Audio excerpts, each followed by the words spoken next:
नमस्कार दोस्तों, आप सभी का अपने YouTube channel simple way study पर स्वागत है। दोस्तों, एक नए वीडियो की शुरुआत करते हैं और इस वीडियो में हम 17 फरवरी 2024 के सभी महत्वपूर्ण करंट अफेयर्स को देखेंगे। वीडियो में आगे बढ़ने से पहले दोस्तों, अगर आपको इस वीडियो का फ्री PDF चाहिए तो आप हमारे टेलीग्राम चैनल से जुड़ करके इसका फ्री PDF डाउनलोड कर सकते हैं। टेलीग्राम चैनल का लिंक आपको इस वीडियो के डिस्क्रिप्शन बॉक्स में मिल जाएगा। तो चलिए वीडियो की शुरुआत करते हैं। सबसे पहला प्रश्न है, सामाजिक विकास आयोग के 62वें सत्र की अध्यक्षता किसने की है? तो ये रुचिरा कंबोज ने की है। संयुक्त राष्ट्र में भारत की स्थायी प्रतिनिधि रुचिरा कंबोज ने हाल ही में सामाजिक विकास आयोग के 62वें सत्र की अध्यक्षता की है। सामाजिक विकास आयोग का 62वां सत्र 5 से 14 फरवरी 2024 तक न्यूयॉर्क में संयुक्त राष्ट्र मुख्यालय में आयोजित किया गया है। ठीक है, तो इसके 62वें सत्र की जो अध्यक्षता थी वो भारत के पास थी और भारत की तरफ से रुचिरा कंबोज ने इसकी अध्यक्षता की है। इससे पहले साल 1975 में भारत ने इस आयोग की अध्यक्षता की थी। यह सत्र गंभीर सामाजिक चुनौतियों से निपटने के लिए वैश्विक सहयोग को मजबूत करने पर केंद्रित था। और इसका विषय क्या रहा है? तो सतत विकास के लिए 2030 एजेंडा के कार्यान्वयन पर प्रगति में तेजी लाने, गरीबी उन्मूलन के व्यापक लक्ष्य को प्राप्त करने के लिए सामाजिक नीतियों के माध्यम से सामाजिक विकास और सामाजिक न्याय को बढ़ावा देना इसका विषय था। ठीक है, इस सत्र का समापन कंबोज द्वारा 2025 के लिए निर्धारित 63वें आगामी सत्र के अध्यक्ष पोलैंड को हार्दिक स्वागत करने के साथ हुआ। ठीक है, तो जो इसका 63वां सत्र होगा सामाजिक विकास आयोग का, वो उसका अध्यक्ष होगा पोलैंड। ठीक है, और ये 2025 में आयोजित होगा। 70वें राष्ट्रीय फिल्म पुरस्कार 2022 के लिए पुरस्कारों में से कौन से नाम हटा दिए गए हैं? ठीक है, तो जो राष्ट्रीय फिल्म पुरस्कार प्रदान किए जाते हैं तो उनमें अब कुछ परिवर्तन किया गया है पुरस्कारों के नाम में। ठीक है, तो इसमें अब 2 नाम हटा दिए गए हैं, इंदिरा गांधी और नरगिस दत्त का, यानी उपरोक्त दोनों के नाम हटा दिए गए हैं। 70वें नेशनल अवार्ड, ठीक है, जो 2024 में प्रदान किए जाएंगे। ठीक है, और ये 2022 के लिए हैं लेकिन 2024 में प्रदान किए जाएंगे। तो इसके लिए नियमों में बदलाव किया गया है। तो सूचना और प्रसारण मंत्रालय के द्वारा दिए गए सुझावों के आधार पर इसके नियमों में कुछ बदलाव किया गया है। इन बदलावों में दादा साहेब फाल्के पुरस्कार सहित नगद पुरस्कारों में बढ़ोतरी की गई है, यानी कि एक दादा साहेब फाल्के पुरस्कारों की शुरुआत इसमें की गई है। ठीक है, और नगद पुरस्कारों में बढ़ोतरी की गई है और कई अन्य पुरस्कार भी इसमें नए शुरू किए गए हैं।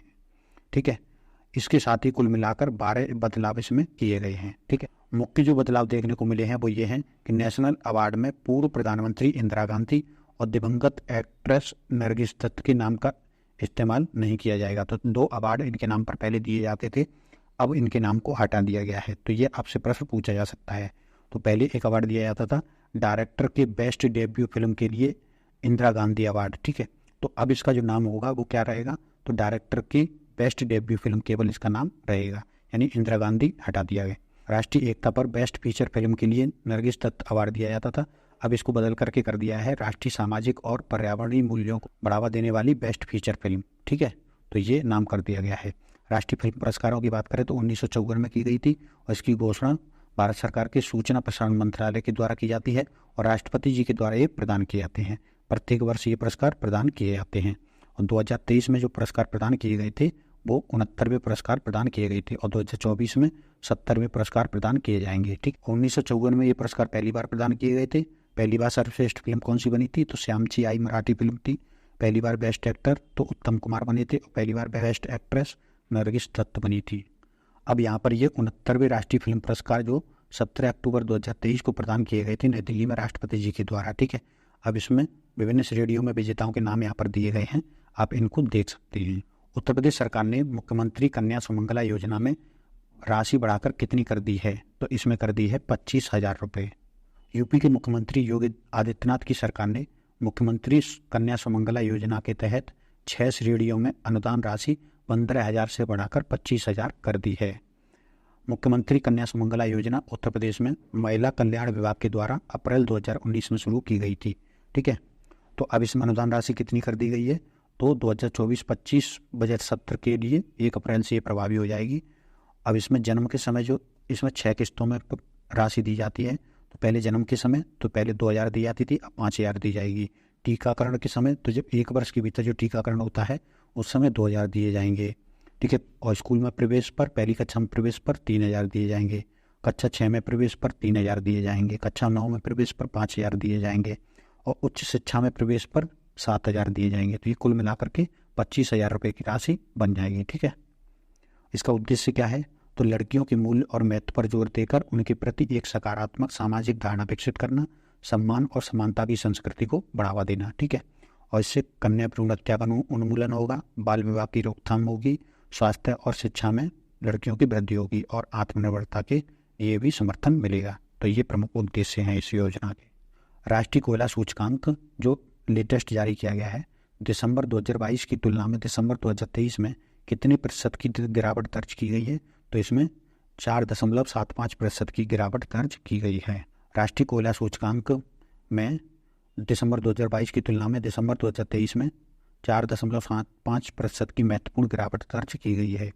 दिसंबर 2023 में यह सूचकांक 155.44 अंक पर रहा, वहीं दिसंबर 2022 में ये 163.19 अंक पर था। ठीक है, तो इसकी तुलना में ये गिरावट दर्ज की गई है। तो कितनी गिरावट है? तो 4.75। यह उल्लेखनीय कमी बढ़ती मांगों को पूरा करने के लिए बाजार में कोयले की पर्याप्त उपलब्धता का संकेत देती है। यानी कि ये कमी इसलिए आई है क्योंकि बाजार में पर्याप्त कोयला उपलब्ध है। एनसीआई का चरम जून 2022 में देखा गया था, जब ये 238.83 अंक पर पहुंच गया था। राष्ट्रीय कोयला सूचकांक क्या है? तो इसको भारतीय सांख्यिकी संस्थान कोलकाता के द्वारा विकसित किया गया है। एक ऐसा मूल्य सूचकांक है जो सभी बिक्री चैनलों यानी अधिसूचित मूल्य, नीलामी मूल्य और आयात मूल्य से कोयले की कीमतों को जोड़ता है। इंडोनेशिया के नए राष्ट्रपति कौन बने हैं? तो ये बने हैं प्रबोवो सुबियांतो। पूर्व विशेष बल कमांडर और रक्षा मंत्री प्रबोवो सुबियांतो पहले दौर के चुनाव में निर्णायक जीत के साथ इंडोनेशिया के नए राष्ट्रपति बने हैं। इंडोनेशिया की बात करें तो जकार्ता यहाँ की राजधानी है, इंडोनेशियाई रुपया यहाँ की मुद्रा है और इंडोनेशियाई यहाँ की भाषा है। ठीक है, ये है इंडोनेशिया और जकार्ता यहाँ की राजधानी है। भारत की पहली हेलीकॉप्टर आपातकालीन चिकित्सा सेवा कहाँ से शुरू की जाएगी? तो ये शुरू की जाएगी उत्तराखंड से। भारत की पहली हेलीकॉप्टर आपातकालीन चिकित्सा सेवा उत्तराखंड से शुरू की जाएगी। नागरिक उड्डयन मंत्री ज्योतिरादित्य सिंधिया ने ये जानकारी दी है। इस सेवा के तहत एक हेलीकॉप्टर अखिल भारतीय आयुर्वेद संस्थान यानी एम्स ऋषिकेश में तैनात किया जाएगा। नई HEMS जो सेवा है वो 150 किलोमीटर के कवरेज दायरे के साथ प्रोजेक्ट संजीवनी के तहत संचालित होगी। इससे दुर्घटना पीड़ितों और मरीजों को पहाड़ी इलाकों से एम्स तक समय पर पहुंचाया जा सकेगा। ठीक है, किसी दुर्घटना के तुरंत बाद महत्वपूर्ण गोल्डन आवर होता है के दौरान मरीज को बचाने के लिए आपातकालीन हेलीकॉप्टर सेवाएं बहुत ही ज़रूरी हो सकती हैं। ठीक है, तो गोल्डन आवर क्या होता है? जब कोई भी दुर्घटना या एक्सीडेंट होता है तो उसके बाद जो मेडिकल के लिए उसको 1 घंटे का समय होता है शुरुआती, वो गोल्डन आवर कहलाता है। पहले डिजिटल इंडिया फ्यूचर स्किल शिखर सम्मेलन का आयोजन कहाँ हो रहा है? तो इसका आयोजन हो रहा है गुवाहाटी में। इलेक्ट्रॉनिक और सूचना प्रौद्योगिकी मंत्रालय और national institute of electronic and IT जो MIT है वो नेलेट के सहयोग से गुवाहाटी में फ्यूचर स्किल शिखर सम्मेलन की मेजबानी कर रहा है। ठीक है, तो ये कहाँ आयोजित हो रहा है? तो गुवाहाटी में। इसका उद्घाटन केंद्रीय इलेक्ट्रॉनिक और IT राज्य मंत्री राजीव चंद्रशेखर के द्वारा किया गया है।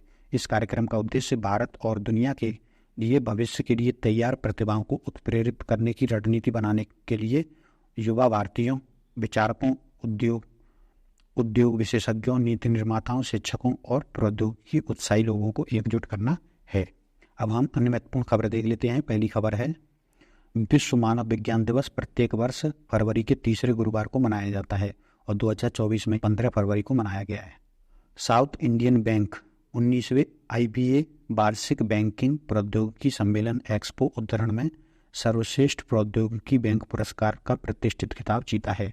तो सर्वश्रेष्ठ प्रौद्योगिकी बैंकिंग पुरस्कार का खिताब किसने जीता है? तो साउथ इंडियन बैंक ने, और ये पुरस्कार इंडियन बैंकिंग एसोसिएशन के सम्मेलन में 19वें सम्मेलन में दिया गया है।